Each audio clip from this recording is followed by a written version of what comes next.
Hey everyone, it's Veronique again. This week's Coffee Break Cold Brew edition is all about pipelines. Let's start with my colleagues Zaki and Sean. They'll explain the evolution of guided wave training. Mathieu Bouchard will then present a unique ECA solution for crack assessment on pipelines.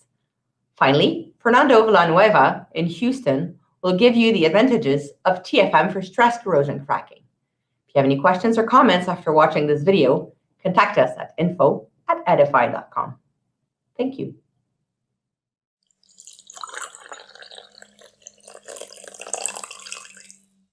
With that, Sean, can you give us a little bit feedback or a history of the training of guided wave, how it came about, so forth? Yeah, absolutely. I think if we're talking about the evolution of guided wave training, we need to look at kind of where it started. The original training course was developed at TWI. It was an in-house training course and had a duration of 40 hours. That duration was split between kind of 50% theory and 50% hands-on. And when I say hands-on, I mean physically using the equipment and also being taught how to interpret the A-scan signals.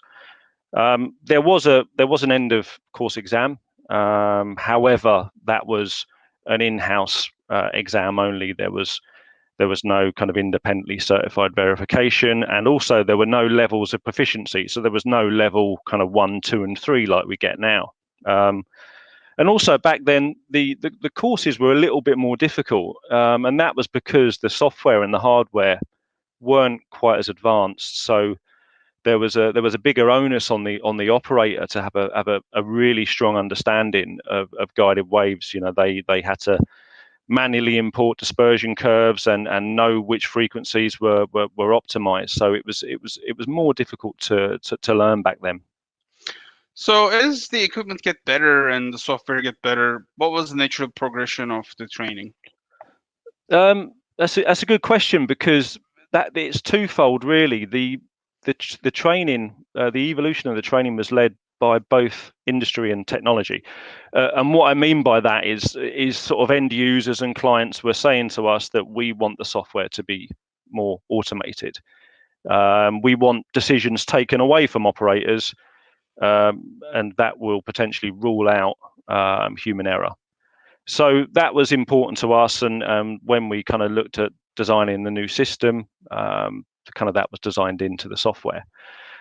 So obviously with all the new equipment, all of the new software, the training had to change. You know, there was big changes there, and we wanted to make sure at the time that we brought in lots of improvements. We'd identified lots of improvements, and we used that opportunity to bring those in. One of the things that we wanted to do, because we knew we had a really high quality class and a high quality course, we wanted to get independent verification, and what I mean by that is a kind of standardized approval of proficiency, and we got that through C-Sweep, and that's the certification scheme for welding and inspection personnel, and these guys have been going for about 50 years. And what they did is essentially they audit the course to make sure it conforms to a standard, and the standard they use is ISO 9712. So they make sure the content and the syllabus are to the standard, and also people, like the lecturers and invigilators, they had to be approved. You couldn't just kind of come on and give the training. You had to demonstrate a kind of level before you could do that. You also had to kind of go on train the trainer courses and make sure that obviously, you know your stuff, but can you teach people in a class environment? So they were the main improvements we made when we kind of switched over to that new system. So as guided waves become more mainstream and more people jumped on it, did you see any challenges, stuff that you would have to address? Once we got kind of the C-Sweep approval, and that was quite a hard process. We had to do a lot of hard work to get that approval. We kind of had a 40-hour level 1 course and a 40-hour level 2 course. And what we felt, although we got really good feedback from our clients, but what we felt internally was that 40 hours wasn't enough to prepare individuals for site work. Anyone that works on the site will know that there's a wide range of applications that we could be doing, from very, very simple scenarios to quite complex scenarios. And we felt like 40 hours wasn't enough to train these guys in that situation. Now, we know there are courses out there that give you basic training, then you can go back and do additional modules for specific applications.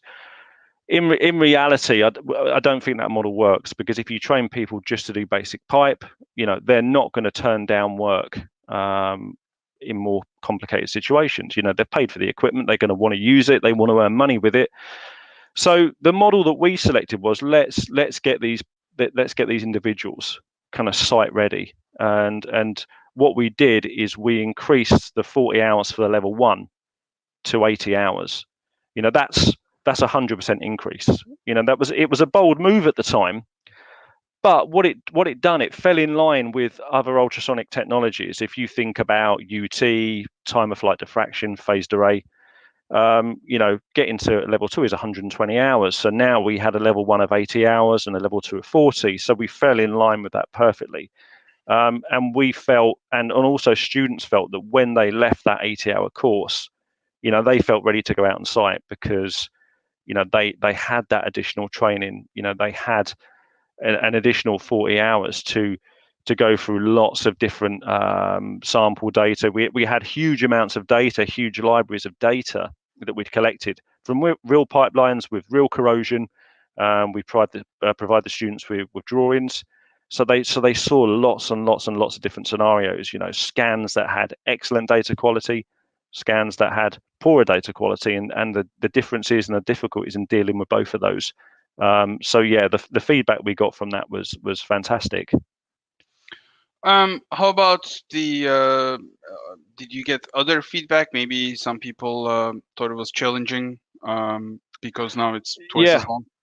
No, yeah, it's a good question, and yeah, we realised that obviously, the benefits for the students, that's obvious, but it's quite difficult sometimes for our clients to lose their personnel for 2 weeks. The guided waves isn't their only technology. They've got other work commitments, other inspection commitments, and also if you're putting a number of people on a course, to find 2 weeks in a calendar where these individuals are free is quite difficult logistically. Also, think about the additional associated costs in the expenses from a lecturer being at your facility for an additional week, or sending a team of guys to an Edify location to do the training, and the hotels and the expenses associated with that. You've got that additional costing. So we realized that although it wasn't a huge problem, and we still got lots of interest in that course, we wanted to try to ease that burden for our clients. So I suppose that's when we made the decision to go to the blended learning. Can you give us some details on the benefits, or what is a blended learning for people who don't know? Yeah, so blended learning is a mix of different learning formats, and what we've got here at Edify is we have an e-learning portion of the training and a classroom portion of the training. Now, the reason why we felt like we could do that was one, we'd looked at this in the past. It was very difficult. It's very difficult to generate an e-learning course. But the benefits are kind of twofold. We talked about the benefits of reducing hours for end customers, but the specific benefits of kind of e-learning for students are great. If you think about kind of learning autonomy, the students are able to study at their own time. They can take charge of their own study periods and do that at a time that suits them.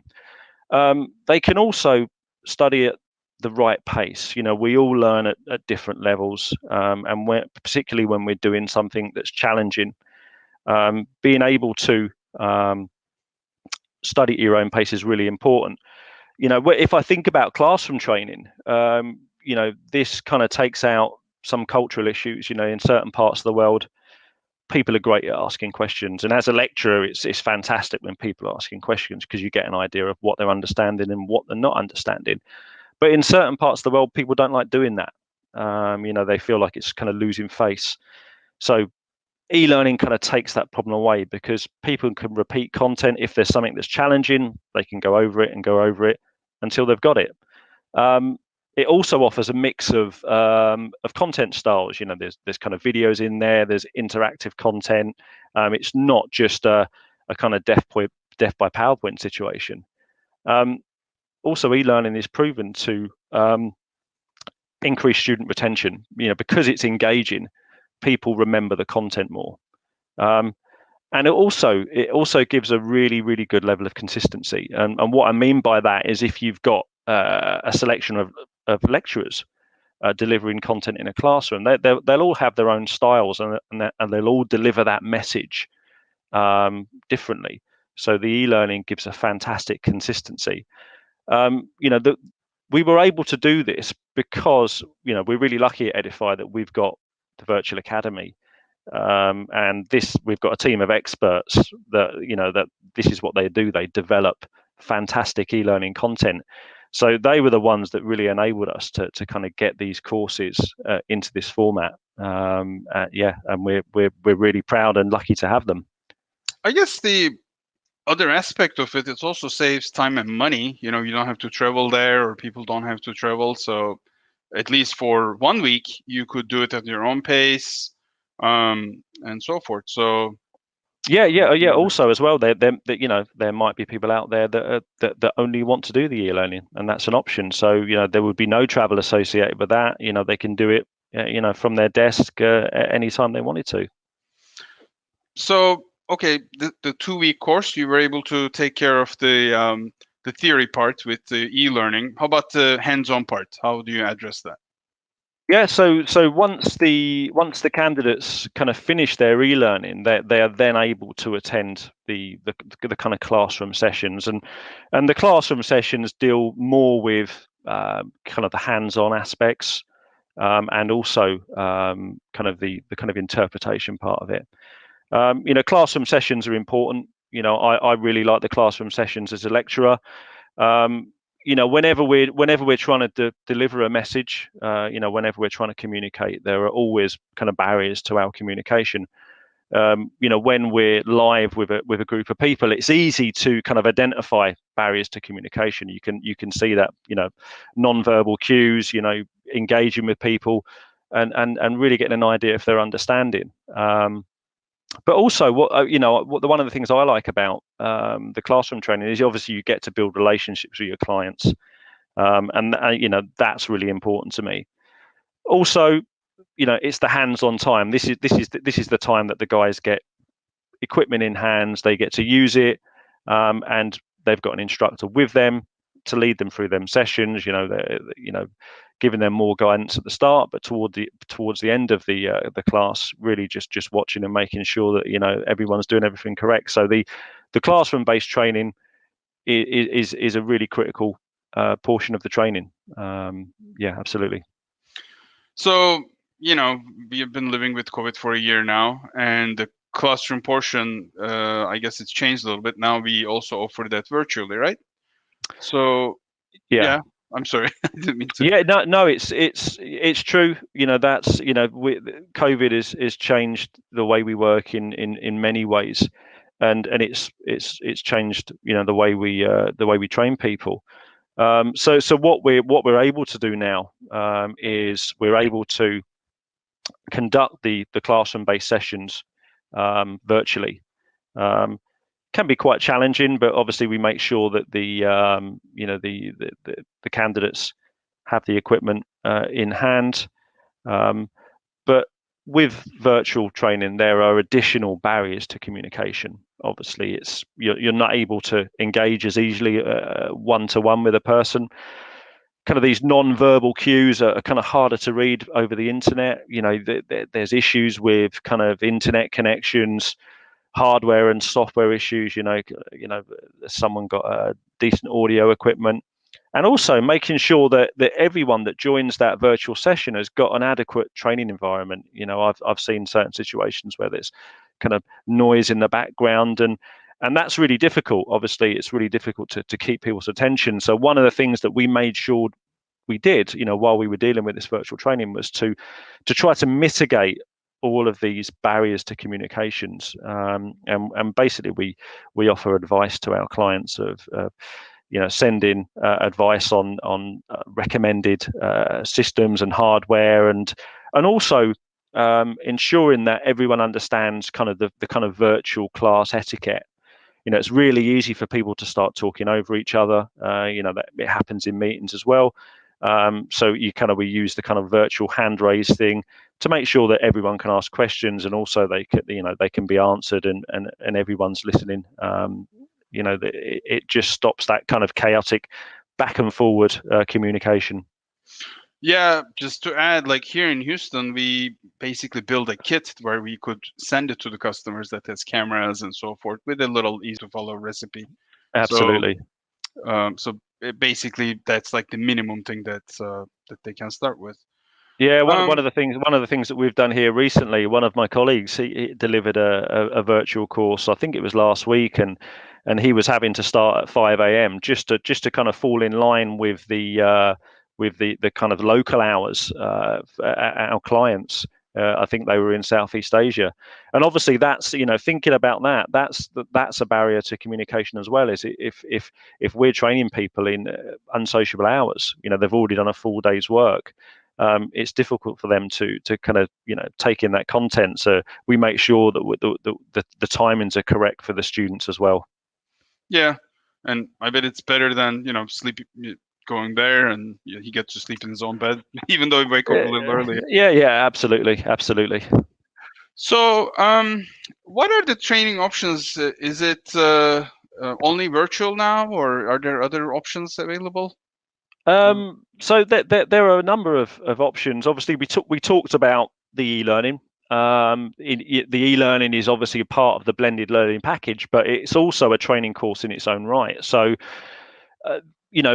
this type of training course would be really useful for an end user. So someone that has guided wave companies coming onto site. They might be an engineer that gets a guided wave report and wants to understand more about that technology. You may want to understand a little bit more about how to interpret the ACE scans, and not to be so reliant on their customers giving them that information. So obviously they can do that from their own desk. So that's that would be a great course for engineers and end users. With the full blended learning package, this is recommended for anyone that's going to be working on site. This course has been designed specifically for that. People that are going to be going on site and kind of running projects. It covers several modules. I think that there's 7 modules on the e-learning, and then we've got the kind of interpretation and the hands-on in class. But we always talk about guided wave training, but one of the things that we try to do in our courses is we try to teach them to become pipe inspectors. Guided wave training is that's just one tool they've got when they're on site. There's lots of other things they can do on site to kind of help them out. So we cover all that as well. The examinations at the end, the CSWIP examinations are optional. Most people take them because they want that, I suppose that badge of proficiency that I've attained this certain level, but they're not optional. And also we do a lot of bespoke training for our clients, and that may be training for a specific application, or quite commonly, a customer will come back to us and say, look, can we have some refresher training? Can you do us a 2-day course? Our guys have been using phased array for the last few months, and we've got a big guided wave job coming up. So can you do some refresher training for us? And so we can do that. So there's lots of options there.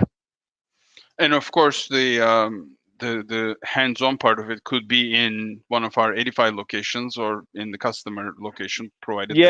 That's a great point, actually. And a lot of the time, customers like us to come to their place, and we can do that. We've got places, Edify locations in which they can study. We've got some great facilities, Edify. So we always kind of recommend they do that, but we realize that's not always possible. So what we do in that situation is we send, if a client says, can we kind of conduct the training at our own location, we send out basically a questionnaire that assesses the suitability of that location. And if we feel that location is suitable, it's a good training environment, they're going to provide us with the kind of the right samples, then absolutely that's something that we do very frequently.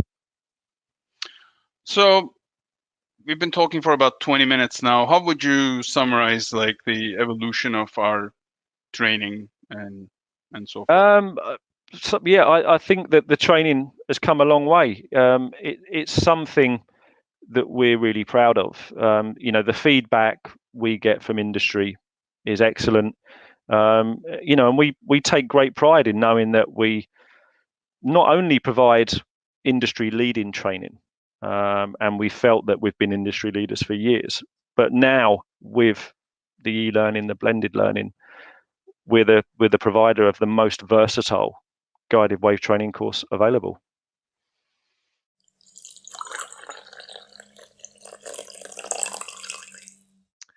So let me begin first by just a very quick introduction about the stress corrosion cracking itself. So SCC, when we talk about stress corrosion cracking or SCC, it takes the form of clusters of cracks on the external surface of the pipeline.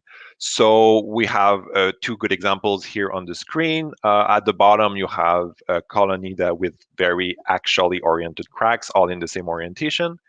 And at the top, you have cracks that are just going in every direction possible. That's what we call spider web cracking, because it's both circumferential and axial at the same time, going in all directions. So as you see from these two images, you realize that cracks, SCC, can vary widely in depth, length, and density, as well as orientation. And over time, these cracks increase in depth and length, and this is what eventually caused them to link together and can become a threat for the pipeline. So just a quick reminder what I talked about last time. It was the spine. So basically a quick technology to detect these cracks. So you just scan the pipeline from the external surface, and we get a probability of detection that is higher, that has been proven in the field higher than magnetic particles. The data is automated, data analysis is automated as well, and the cracks can be detected in all orientation.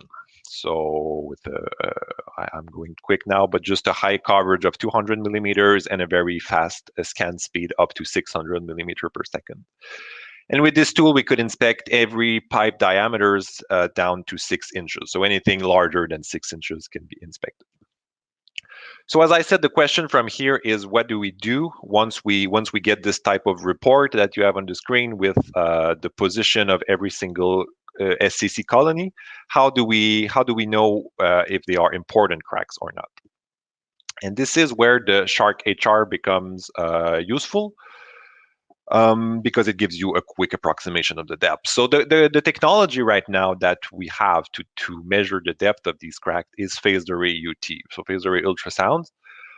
It has been proven to be a very efficient, very accurate technology for deep and isolated cracks, but it can prove difficult for shallow or high density cracking. And this has been shown through various trials, even at the PRCI in Houston. They showed that if you give a colony of SCC with a very high density to multiple different technicians, they might come up with different depth, not because they are not good technicians, just because the technology has some limitations, and it's very hard to phase array. When you have a very, very high density of cracks, it's hard to find the right signal and be able to size accurately and reliably the depth of the cracks. So this is kind of the issue that phased array is facing right now, is the complexity of the high density indications.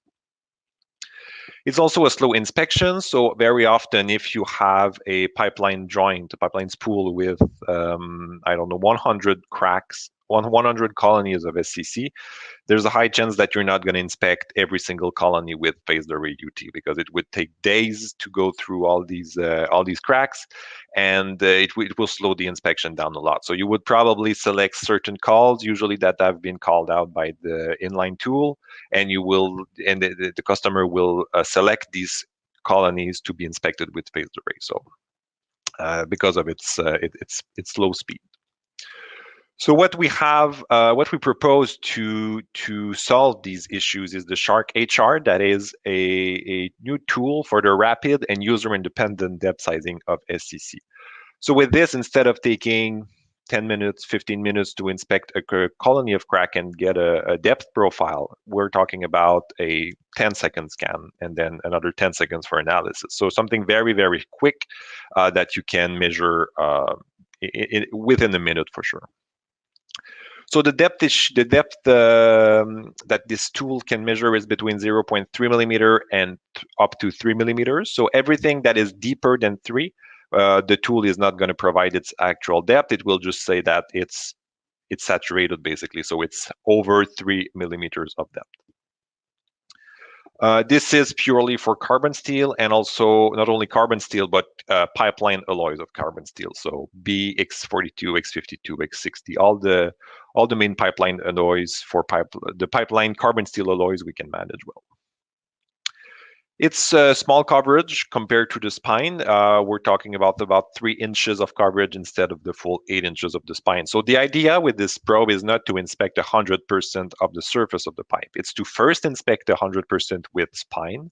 And then once you have located the position of the SCC, to go back with this second tool and scan locally the SCC. Scan speed is also very high, and it can also manage every size of pipe diameters down to 6 inches, so anything larger than 6. This is just a video of a few seconds to show the speed. So we have a colony of SCC right here.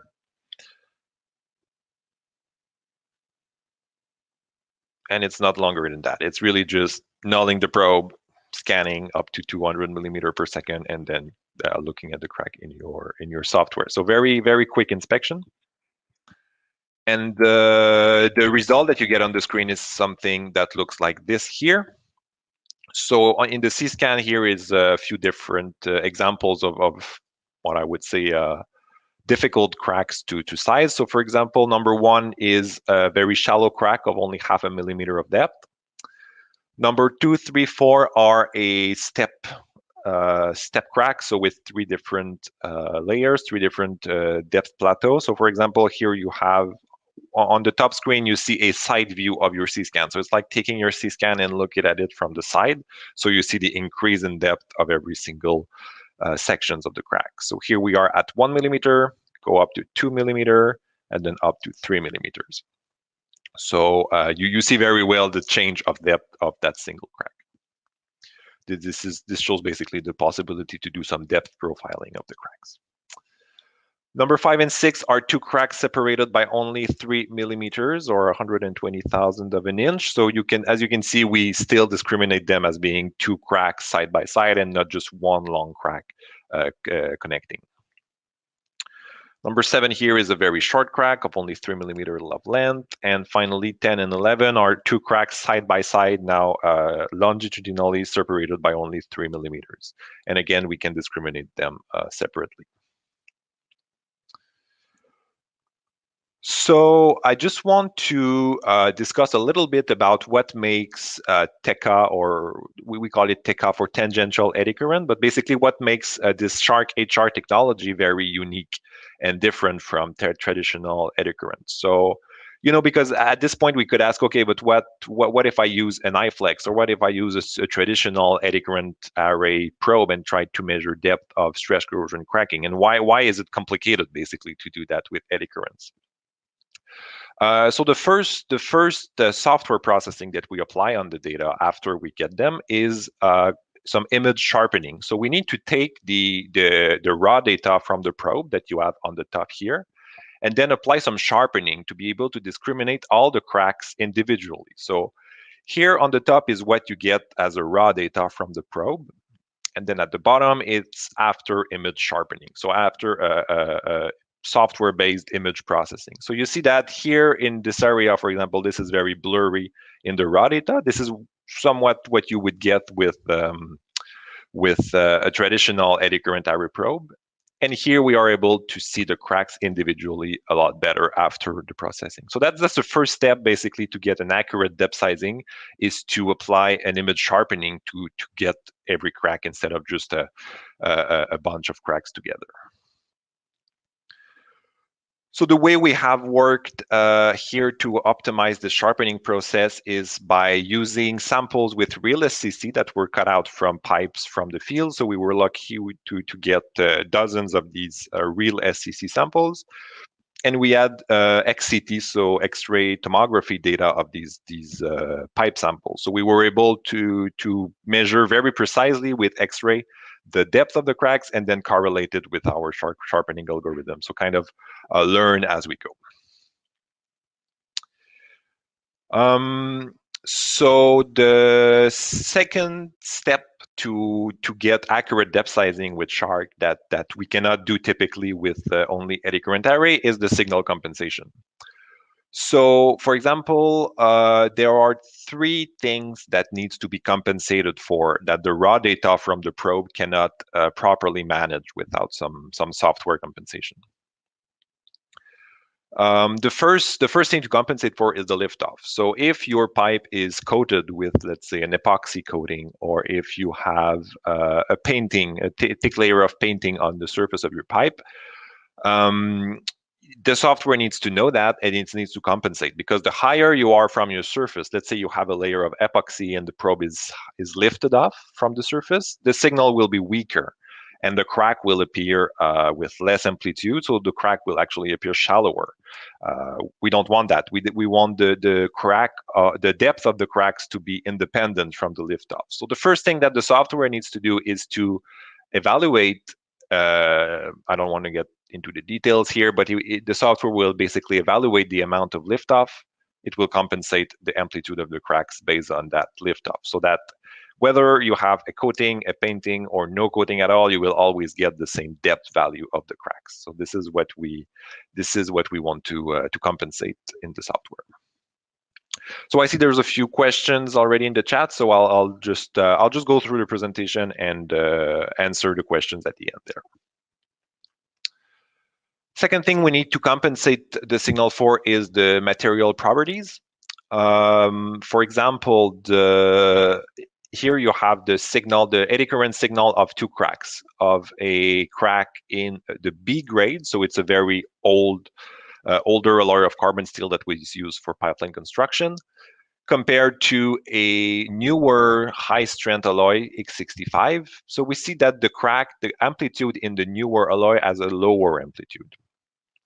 So this means that the cracks in newer pipeline alloys will always appear shallower than they are. So again, we don't want that. We want to measure the depth of the crack and not just the amplitude that we get from the raw eddy current signal. So we need to, the software will first localize the signal in the impedance plane. It will determine what type of alloy you are inspecting, whether it's B, X42, X65, or something even more recent. And then it will compensate the signal accordingly. So you see, with just already liftoff and material compensation, it starts to be a little bit more complex than just measuring the crack and giving a depth. It's not as straightforward as that, and that's why you need to use a specific setup file with Sharck HR and a specific software version and so on. Finally, the last step that we need to compensate is the depth profile. So you have here in black, let's say this is an example of a crack profile. So you're taking your pipeline wall, looking at it from the side, so you see kind of the depth profile of your crack. Of course, the depth is not constant. The probe will measure an average of the depth. For example, here it measures an average over a length of 6 millimeters or 1/4 of an inch. So it gets a depth of a depth value that is underestimated compared to the true depth, because instead of having exactly the tip of the crack, this is not what it's measuring. It's measuring an average over 6 millimeters. And this causes always a slight underestimation of the cracks. And again, the software needs to compensate for that. So once we have compensated liftoff and materials properties, we also need to compensate for the depth profile. So it increases a little bit the measured depth in order to be more accurate. So again, a lot of technical details here, but just to show you that there's a layer of software processing on top of acquiring the data. This is all done. This is not done for the operator. The operator doesn't need to know the thickness of the liftoff. He doesn't need to know the material they are inspecting. All they need to know is, if there's cracks, you scan it. The software does it for you. That's how straightforward we want Sharck HR to be. Just before I conclude, I just want to show some field results that we've got in the last 6 months. So this was a very big study here done with TransCanada Energy in Western Canada, where we basically scanned the colony of SCC with the Sharck HR probe, and then we would grind out the crack to measure its actual depth. So we would grind the crack until we removed it, and then they would measure the remaining wall thickness to compare. So what we saw here is that we followed very well the unity line, and with the 160 data points, we had a certainty of 80% and a confidence of 95% to be within 0.3 millimeter or 0.012 inch compared to the grinding value. So, for a technology that takes 5 seconds or 10 seconds to scan, it is getting very close to the accuracy that you can get with phased array in a longer period of time and with more user dependency as well. This is a second study here. Instead of comparing with grinding data, we cut out the pipe sections and measured metallographic cuts. So, with the microscope, we were able to get exactly with a very high resolution, we would be able to get the actual depth of the cracks. And again, compare the depth with the measured depth with Sharck HR, and again, we see a very good correlation. And finally, the last study done last summer or fall, I think, was on ERW welds. And here these cracks in the ERW are have a very flat bottom. So this is kind of a best case scenario for us because there's no sharp depth profile, as I showed earlier. It's very easy to do a depth compensation for this. So and it shows also in the results. We were right on the unity line every time. So we had a very, very precise on average here, it's within 0.1, 0.2 millimeter of the real value. So very good performance on ERW, just because this is a very, I would say, easily manageable depth profile.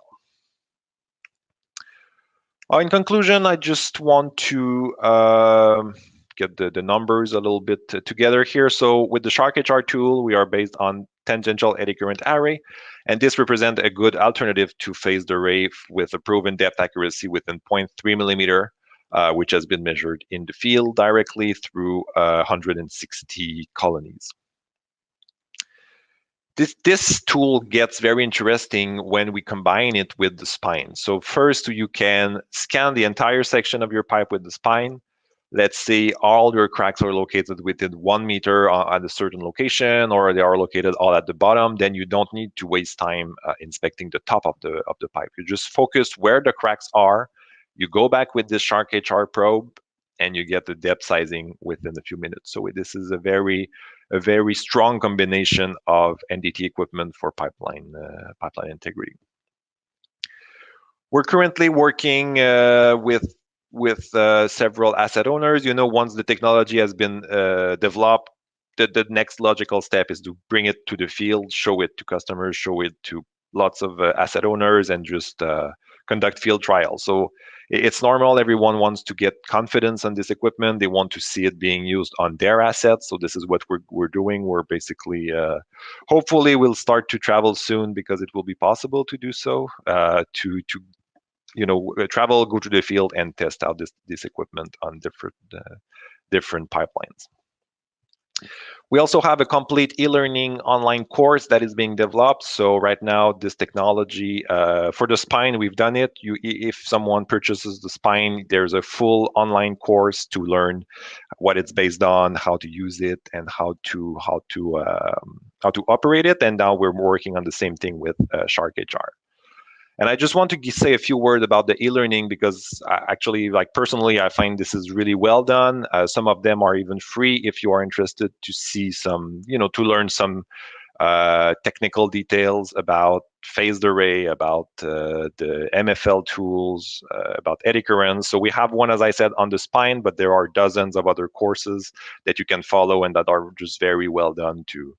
Basically, within sometimes 2 hours, 6 hours, 8 hours, you just grab your equipment, follow the course, and at the end you're ready to go in the field and use it. So these courses are very well done, and I hope they're being watched a lot also.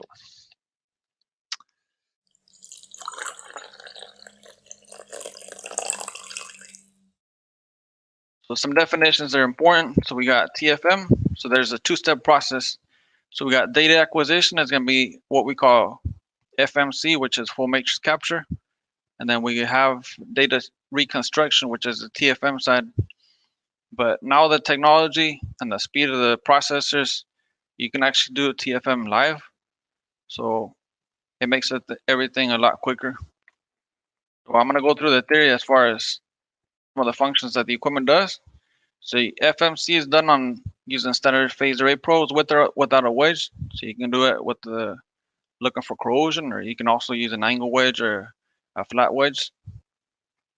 So right here you see a probe. You have some sidral holes, a block, and then this is what it's gonna do. So we're gonna be talking about full matrix capture. So with this, it fires one, as you can tell. It hits the reflectors and then it reflects back to the probe. So as you see on the image to the right, so we have on the left side, we have receivers, and then we have emitters on the right side. So then that was number one. Then it's gonna fire number two, sends the signal, and then it's gonna receive with all the elements in the probe.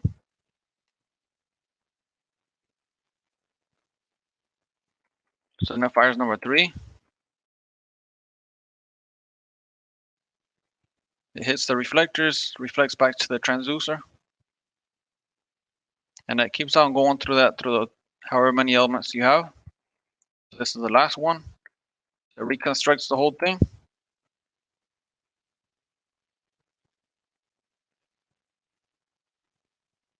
So that's the processing for all of them. But depending on how many elements of the probe you have, so that's going to tell me how many. That's going to tell you how many signals you have. So if you have a 16 element probe, the number of signals that it's going to process is 256 signals. So if you have a 32 element probe, it's going to be 1024. If it's 64, it's 4096. So this is pretty much what it's doing. So what it does is actually focuses within that region of interest.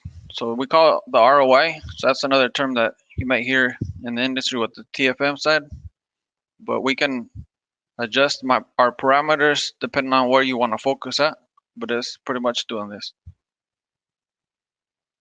Fairly straightforward, so you get a lot better imaging. So that we also have another technology called plane wave imaging. So what that actually does is imagine phased array where you're pulsing all the elements and receive. In this case here, you're receiving with all the elements. So you pulse with a certain amount of elements, you receive. It's pretty much like a sectoral scan. So it's gonna fire. In this case here, we'll say it's 8 elements or 16. It goes in at one angle, sends, receives. Then it switches to another angle, sends, and then it receives the information back to the transducer. Sends again, depending on how many angles you have.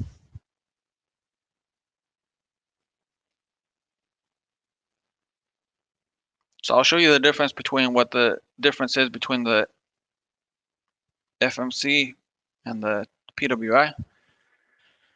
In this case here, so what do we get? So for example, if you use the 64 element probe and perform the 35 to 70 sectoral scan with an angle step of 5, we have 8 angles throughout those angles, and it processes 64 times, so you get 512 signals compared to FMC, which is 4,096. There's a drastic decrease in number of signals to process using PWI. So one thing that's going to happen is, since you don't have to process so many signals, you can scan faster. So scanning speed. So one of the things that FMC gets downgraded on is going to be the speed. But so there are things that you can do to increase the speed depending on the unit. So that one of the things is the number of elements in the probe, number of pixels, and the system architecture. So you have a 32, 128, 64, 64, 64, 128. So all those parameters are going to affect the scanning speed. So the calibration process is pretty much the same. So you still have the element check, wedge delay sensitivity. So there's another one that's called amplitude fidelity. So as you notice on the images here, the best image is going to be the one on the left. And then the center, as you start decreasing the fidelity or the number of pixels, you can see that the signal gets degraded. So what we're actually looking at there is the side of the hole. You also have sensitivity. So the unit, depending on which are used to, both the gecko and the mantis have the ability to do TCG. So I'll show you how we go through the process. So these are 3-sided holes in a block. So we go across the block, pick up the signals just like in a regular phased array or TFM. So you go across the holes, pick out your signals, go across the entire area region of interest. So we stop.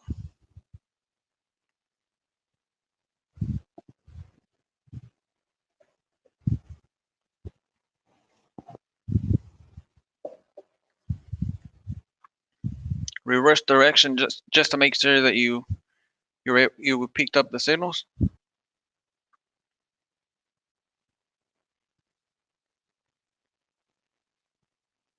So then we stop, and then we select next, and then you can select a zone. So you have a zone box here.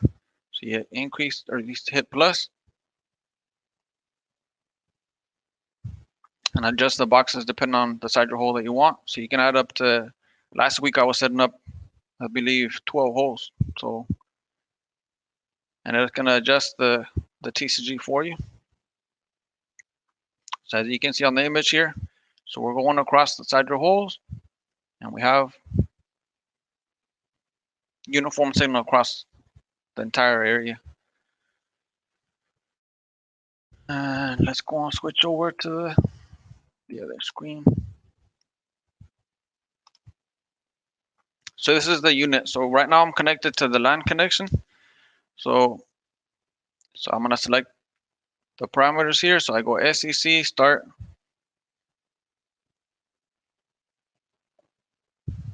So in this case here, so there is a setting where I can adjust the specimen parameters.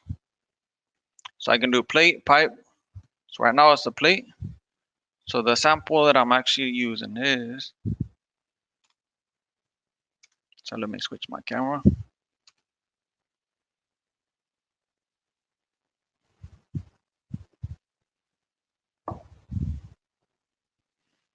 So the sample that I'm looking at here, so those boxes that you see here is where the SEC is at. So we're gonna be testing that. So my settings are already set up just to instance for saving time, right?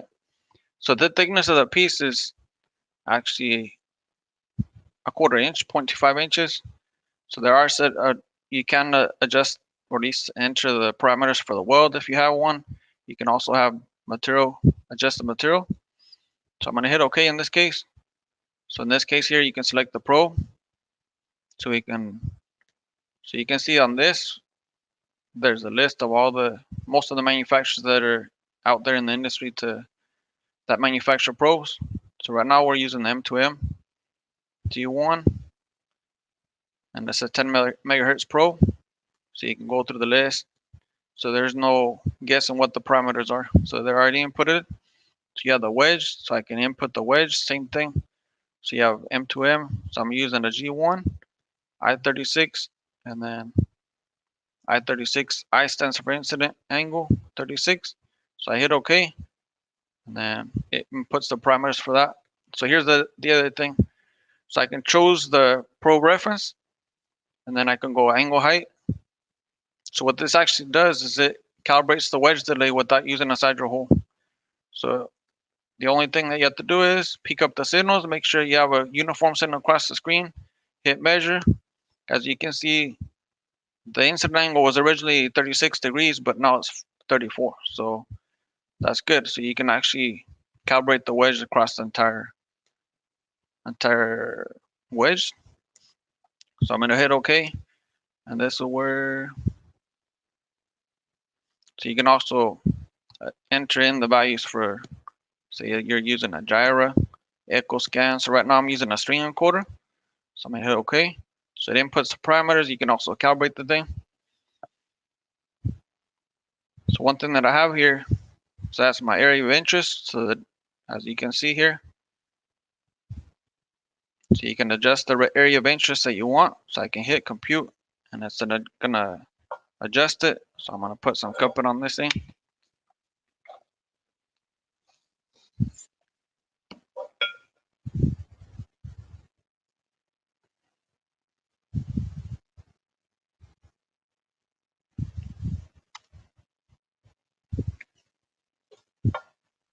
So you can see as I'm scanning it, so if there's some parameters that I want to adjust on the fly here, so then I can adjust them here without having to go back and switch back and forth. So that's the good thing about this software.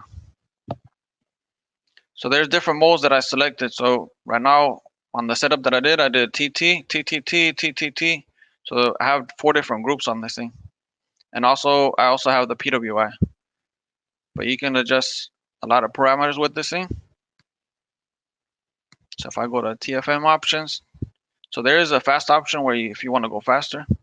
So if I hit this icon up here, it's going to tell me that the maximum scan speed is going to be, it is 1.6 inches. So you can do that to see if you can increase the scan speed. So you can see here, the number of pixels that I have is going to be 24,000 for that area of interest. So I hit next, edit. So right now I'm doing a 1-line scan because I'm using the encoder. So the area of interest, or at least the scan area, is going to be 4 inches. So I'm going to start at 0, scan end is going to be 4, and the step is going to be 0.039. So that's it's going to record every day, every 39,000. So it's going to take a slice of data. So I can go to my displays. So you can see right now I'm going to set up an A scan. T scans is pretty much like an S scan for TFM. D scan is a side view. C scan, top view. So I go edit. And then, so one thing that you can do here is I can create a folder. So this is coffee.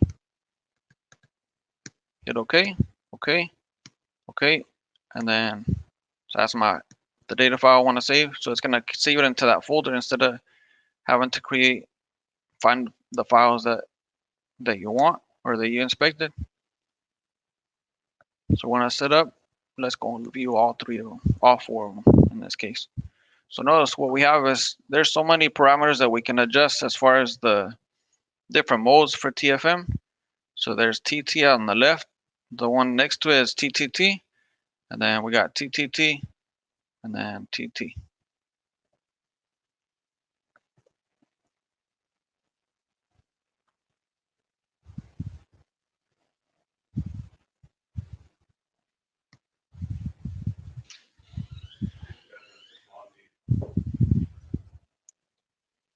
So let's go through this thing. So as you can see on the image here, so you can see as I'm adjusting it on my piece. So you can see there's a tip on on one of these cracks that we see here. So I'm actually gonna put more coupling on this thing. Let's go and do a scan.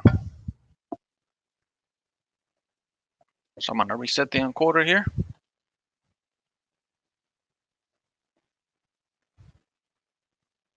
So it starts it at 0. So I'm gonna hit play and I'm gonna scan. So we'll go back to the other display.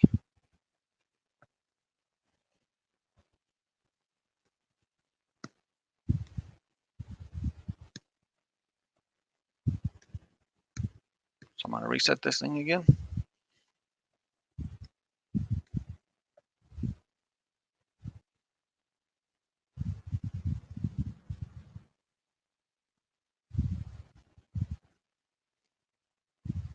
So I'm only gonna scan 4 inches here. So once you reach the distance that you specified, it automatically saves it or automatically stops. So I can hit stop and save, and then that's gonna be SCC. Hit OK. So then it goes automatically into analysis.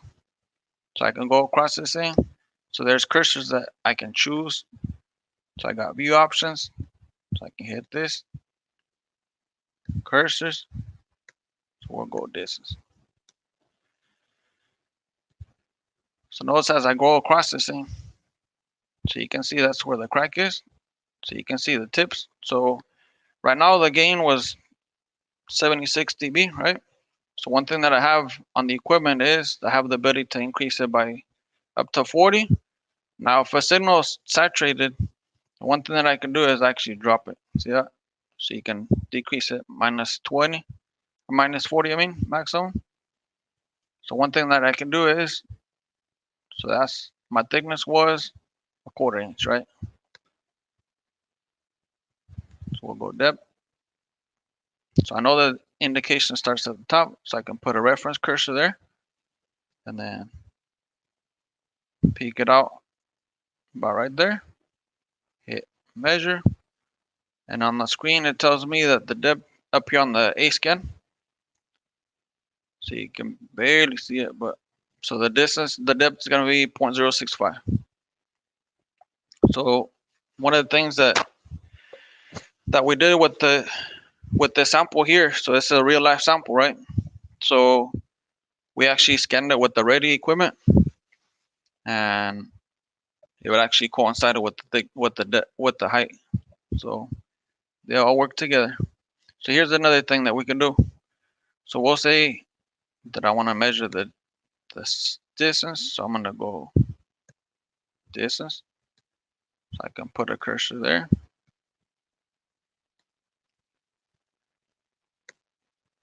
So we'll go up. Say my indication starts there.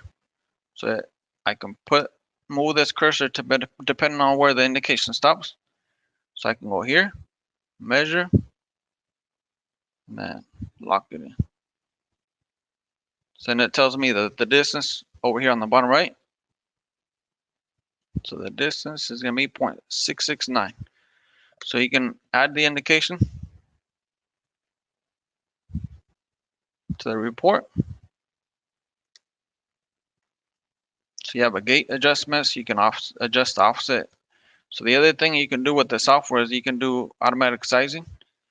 So you can do +6. So you can choose a parameter. So if your procedure says -20, you can adjust it to that.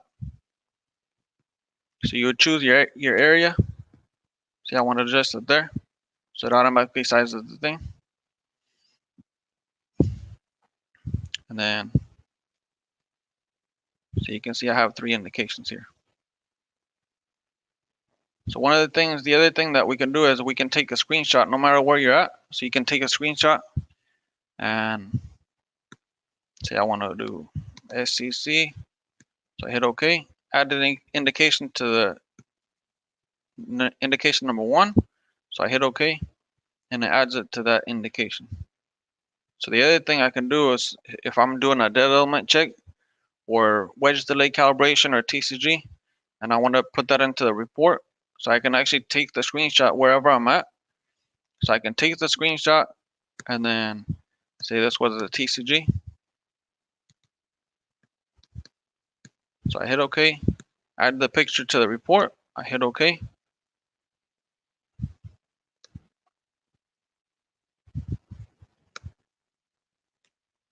So this is where I'm going to select the report.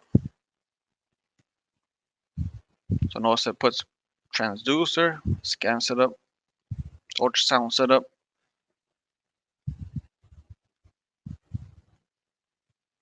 So it goes through all the parameters. So you can see there, inspection data, shot number 1, indication number 1, number 2, number 3. So I didn't have any pictures for number 2 or 3, but so you can see, let's go and go back. So the other thing that we can do, so you can export the report as a PDF or Excel. So I haven't seen too many equipment be able to do that. So a lot of people like that feature because most companies generate their own report, right? So one thing that it'll export the indication table with the readings, and it also it'll export the pictures that we saved. So it'll save the pictures not as a bitmap, a BMP, but it'll save it as a PNG, which the file, or at least the size of the indication, won't get distorted, so the indication won't get distorted. So if I want to go to new scan, so I hit new scan, so I'm gonna hit no.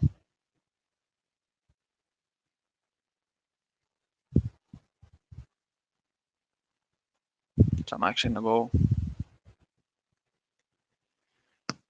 Just want to go back.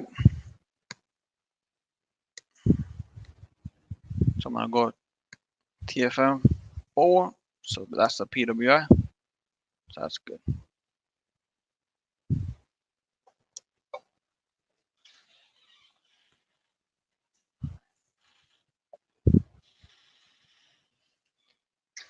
So I'm gonna scan some. I'm gonna go live and see what we get with some other ones. So as you notice on this thing, so you can see the tips on these signals. So you have the option of choosing the cursor. So that's shot. So notice there.